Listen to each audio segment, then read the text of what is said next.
Skill Show number 2. We are still in Mount Dora, Florida, and my name is John Keith, the memory trainer, and we have Dr. Joe Pons, part of and owner of the Memory College. We're going to talk about names in this section and some interesting stories, but names are the number one thing that everyone wants to remember. But it's not only the names, it's the names and faces. You know, Dr. Joe, most people remember faces, which is great because it's very visual. The names, Mr. Valahizio and other names like that, they're the things that people want that technique. And there are many techniques, instant and trained skill techniques, or the memory skill. Correct, Dr. Joe? Absolutely. Absolutely. As a matter of fact, you may find, out there on the market somewhere that people have 3 steps to remembering names, 5 steps to remembering names and faces, and all the rest of it. But the bottom line is that the first step is the most important step. And that is, in my opinion, first hear the name. Oh, absolutely. If you don't hear the name, then you can't remember. You can't remember what you don't hear. Right. And it's important to not only hear the name, but to listen carefully to ensure that you got the name right. Absolutely. Right. So, so remembering the name starts with hearing the name. I can recall when I was introduced to someone by the name of Cody, as a matter of fact, and I spelled it out, C-O-D-Y. And he said, no. I said, well, what is it? He said, well, C-O-D-E-Y-E. Oh, wow. And I thought, whoa. Wow, to me it's like Kodai, Yeah. If I had seen the name, I probably would have pronounced it that way. Kodai. So, but it was important for me to hear the name first, and listen carefully, and make sure I got the name. Yeah. Of course, I've never forgotten it. So, Cody. Oftentimes people will kind of slur the names, it's their name. They've been saying it, over and over. Absolutely. Over their lives. We're all guilty of that. And sometimes we want to be very, very polite, and we just kind of shake our head. Even though we may have not heard it. No, I heard it, and all we heard, was a mumble or a slur. You can't remember a mumble or a slur. So sometimes you have to just kind of bite the bullet and ask the person to repeat the name. Yes. Okay, and they usually will, because the names are individuals' most important thing about them. People love their names, they love hearing the names, and then sometimes they will give you a little technique for remembering the name. Oh yeah, their own technique. It may not work as well as our techniques, but they'll give it to you anyway. Absolutely, because oftentimes, people have messed up their names. Pronunciation of the name. Like, just call me Mr. P, that type of thing. Yeah. And the name is, like Papadopoulos, something like that. These are the famous names in memory skill land. Like mine, I say John, they always put an H. It's not, it's J-O-N. And they say, is it short for Jonathan? No, but that's okay. You got to realize that this gets you to be more assertive and, was the word proactive, I think? Actually looking forward to hearing the name. And these are all mental attitude. Mental attitude is just as important as the memory skill. But being prepared, you heard these people, I'm so old, I can't remember, and they start thinking this. And you can't really think, negative. One of the things we try to pride ourselves is when we do seminars, we are positive. We're up there.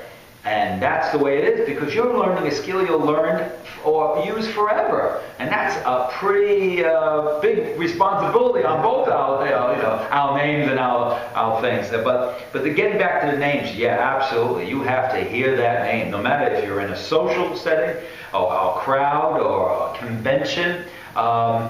There's an old joke in the memory business about the convention stare. Many memory teachers have said that, they look at the person in the convention and they're staring at the at the name tag, and that was a big joke for many other memory people who use that same symbol. Isn't that nice not to look at a name tag and know their names? What a confidence boosting technique. Exactly. So you must have a positive attitude. You're going to be introduced to the person, so you have the mindset that, okay, first thing I need to do is listen for the name. So it causes you to knock everything else out of your mind, to consider the person as being the most important person on the planet for that moment in time.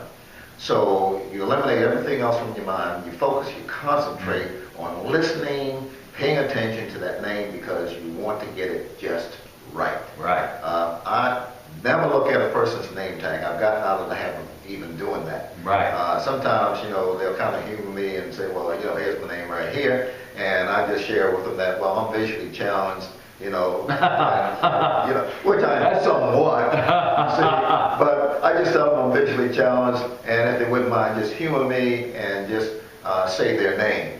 And it's very, very important. And I have been to conventions and seminars and all where people have actually had the wrong name tag. It was somebody else, got mixed up somewhere. And so they thought it was a joke to wear somebody else's name tag. So, if you're going to have a look at the name tags, keep in mind that you may remember the wrong name simply because it doesn't belong to them. So get out of the habit of looking at the name tag, if you would. Listen for the name, listen carefully as to how they pronounce it.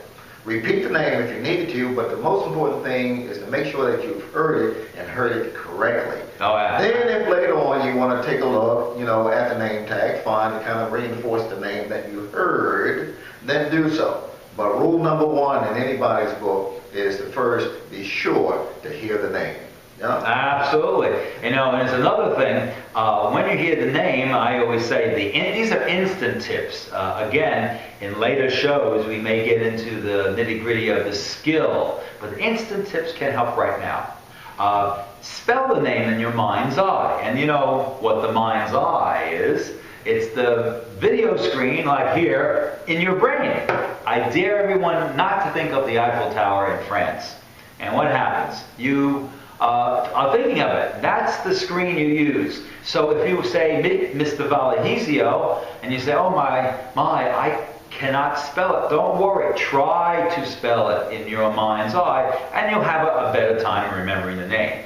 Now, you're not going to be looking up in the sky doing these things mentally. You'll look at that person directly, get that name, spell it, repeat it, but don't go overly repeat it because people don't want to hear the names 8 times. They'll be calling security to get you away, But you got to use what you feel good with in the beginning. This is to get you into the skill of trained memory. Actually, trained memory is totally different, but we will talk about that in later shows. And I always kid around about being the number 2 show at Mount Dora, Florida, and most people will remember that. You'd be surprised how selectively our ears are. But if you're really dedicated to sales, if you're really dedicated to a profession where you need names, these tips will help you. Absolutely so. As John mentioned, one of his techniques of spelling the name mentally in your mind's eye, and that's wonderful, and it works for John. However, it doesn't work for me. Absolutely. I'm a little bit more bolder, and I don't mind spelling the name out loud. Oh, that's okay. Even if it's a simple name like John, I would say to John, oh, is that John? Good and he would correct me and say, no, it's Jon. I say, oh. And see, that's another little tip. Yeah, now I've heard the name a second time, and I also have something to associate it with that his John, his name is not spelled with an H, but an N. Yeah. And so that also adds to my memory. I'm constantly locking the thing into my long-term memory, and it helps. Yeah. So 2 different techniques. It just depends on the individual. Right. We weren't born this way. Yeah. John will repeat the name, will spell it in his mind's eye, right. Whereas I'll be a little bit more brash, a little bit more outspoken, a little bit more, well, okay, embarrass me type thing. Right. And I will spell the name out loud.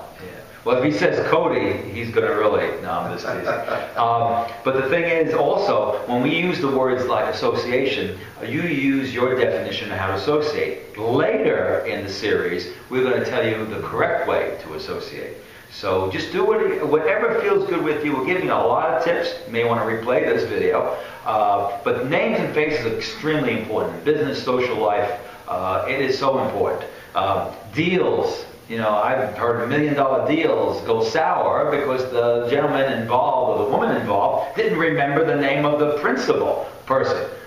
That's unheard of in my opinion. Money is involved. I think that's more motivated to kind of motivate you to remember. But it happens.